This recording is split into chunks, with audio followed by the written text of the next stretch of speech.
di Sulawesi Utara, di daerah Jawa Tengah, Sumatera Utara, demikian pula di Jawa Timur. Ada benarnya KPU itu di mata yang kalah.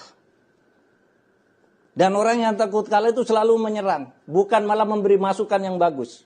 Nanti yang akan Anda hadapi sesudah pemilu, sesudah pemungutan suara itu, tidak akan sampai 2 hari, besoknya sudah akan muncul isu curang. Buruk rupa cermin dibelah. Mungkin pepatah ini sangat cocok ya untuk menggambarkan kondisi internal yang ada di PDI Perjuangan. Pasalnya, ketika Partai Banteng ini kalah di banyak tempat di Pilkada tahun 2024, berasanya semua itu salah. Oke, bagaimana pernyataan dari Sekjen PDI Perjuangan? Kita simak bersama-sama. PDI Perjuangan ini memiliki struktur 1,2 juta. Selama ini kami sangat bersabar. Dan akhirnya di dalam pilkada, kesabaran revolusioner itu membuahkan hasil berupa dukungan, kemenangan di tengah-tengah berbagai intimidasi yang mencoba menenggelamkan PDI Perjuangan. Dalam disertasi saya, kami tegaskan bahwa PDI Perjuangan akan ada sepanjang bangsa ini ada. Meskipun kehidupan partai selalu mengalami pasang naik dan pasang turun, tetapi di dalam seluruh dinamika itu kami tetap kokoh kepada cita-cita proklamasi 17 Agustus 1945.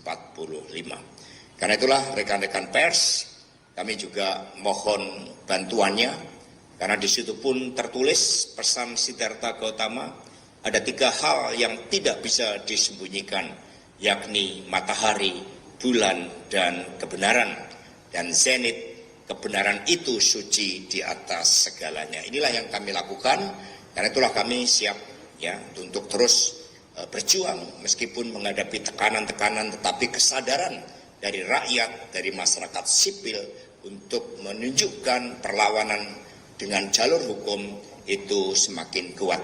DPP PD Perjuangan juga membentuk tim khusus di bawah kepemimpinan Pak Lauli dan Pak Roni untuk melakukan advokasi di Banten.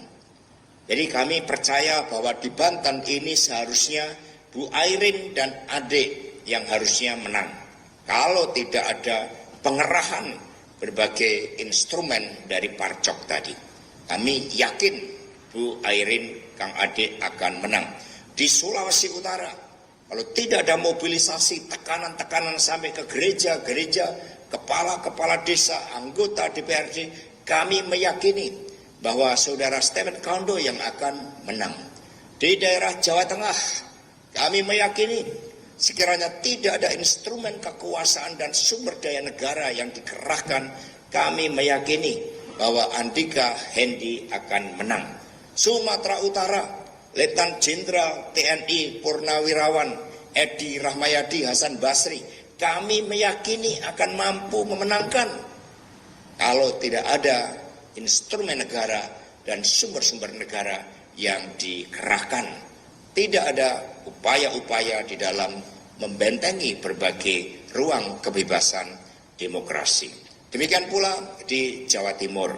Karena itulah rekan-rekan semua, kami terus bergerak dengan keyakinan, dan sekali lagi kami menghimbau kepada seluruh rakyat Indonesia, sekiranya kapal Republik Indonesia tidak ingin crash, maka mari kita bersama-sama tegakkan kebenaran.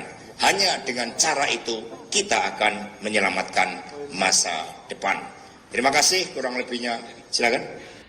Ketika semua paslon yang diusung oleh PDI Perjuangan itu kalah, rasanya memang tidak enak. Dan mau tidak mau harus mencari kambing hitam. Semua salah. Ada Parcok lah, ada bansos lah, ada intervensi Jokowi lah, kekuasaan lah, dan lain sebagainya. Padahal kalau kita mau melihat sebelum pilkada itu semua pasangan calon itu harus menandatangani atau mendeklarasikan fakta integritas siap menang dan siap kalah. Tapi kenapa ketika kalah itu tidak terima? Jadi teringat omongannya Prof. Mahfud MD, calon wakil presiden bersama Ganjar, bahwa siapapun pasangan calon yang kalah itu besoknya pasti akan selalu berkata curang. Ada benarnya KPU itu di mata yang kalah. Dan orang yang takut kalah itu selalu menyerang, bukan malah memberi masukan yang bagus. Nanti yang akan Anda hadapi sesudah pemilu, sesudah pemungutan suara itu, tidak akan sampai 2 hari, besoknya sudah akan muncul isu curang. Semua pemilu itu dituduh curang oleh yang kalah. Pokoknya yang kalah langsung bilang curang, kita ke pengadilan. Sesudah diperiksa oleh pengadilan, kontestannya itu tidak curang. Yang curang itu di bawah. Dan curang di bawah itu adalah silang, sama-sama curang. Semuanya curang. Apakah kalau ada yang curang begitu pemilu batal? Tidak. Pemilu atau hasilnya bisa dinyatakan batal manakala kecurangan itu signifikan. Karena kalau berpikir, wah ini hak konstitusional. Seharusnya Hasto Kristianto itu sadar diri ya. Karena orang kalau mau mencalonkan diri dalam kontestasi politik dan pilkada itu tentu menggunakan strategi, menggunakan instrumen organisasi, menggunakan taktik, dan menggunakan berbagai cara. Baik itu pribadi si calon maupun dari lawan. Namanya juga kontestasi pilkada ya. Jadi ketika kalah ya harus terima bahwa internal organisasinya, internal tim sesnya, strategi yang dipakai ketika bertarung di dalam pilkada itu tidak moncer dan tidak berhasil.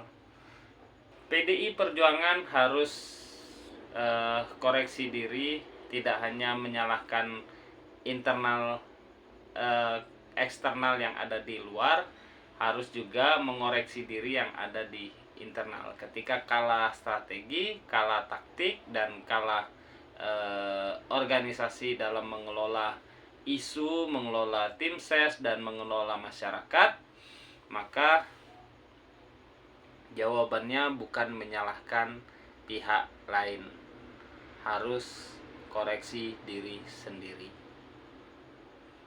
Terima kasih.